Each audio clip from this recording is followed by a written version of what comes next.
શું થયું તું તમને? મને ખાવાનું કોને? તમારી વોવે?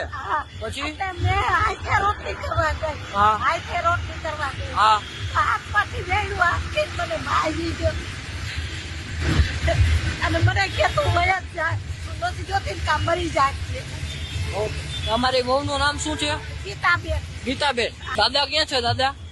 દાદા નથી, બે દીકરા છે, દીકરી છે. ઓકે. દીકરા નથી સાચવતા તમને? એ કઈ દીકરા નથી સાચવતા? ફોન કરું છું, ફોન નથી ઉપાડતો. ઉપાડતો નથી. જો કેટલી 3-4 વીકું કરી એ ફોન નથી ઉપાડતો. એ કે મારી નાખો એને.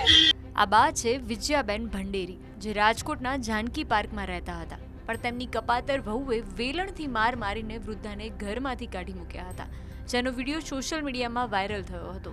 જોકે વિડીયો વાયરલ થયા બાદ બાના દીકરાને પોતાની ભૂલનું ભાન થયું હતું. સાથે જ બાને પરત ઘરે પણ લઈ આવ્યો હતો અને બાએ પણ કહ્યું હતું કે હવે બધું સારું છે.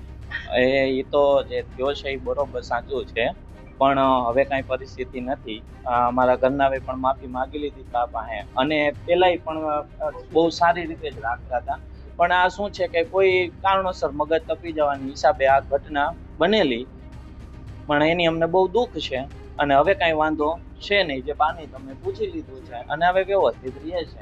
પરિસ્થિતિ બધી હવે સારી છે, હવે કાંઈ છે નહીં, બધું પતી ગયું. સવારે સાહેબ આવ્યા હતા મોટા, બધું પતાવી દીધું, પતી ગયું. હવે હું માની ગયા, મને કાંઈ હવે વાંધો નથી. એને જે બનાવ બન્યો એની ભૂલ થઈ ગઈ, એટલે એને બનાવ બનાવ્યો. એને માફી માગી અને એને શાંતિ માગી લીધી. હવે એને એમ કીધું કે અમને કોઈ વાંધો નથી, ભલે અમારા ભેગા રહ્યા.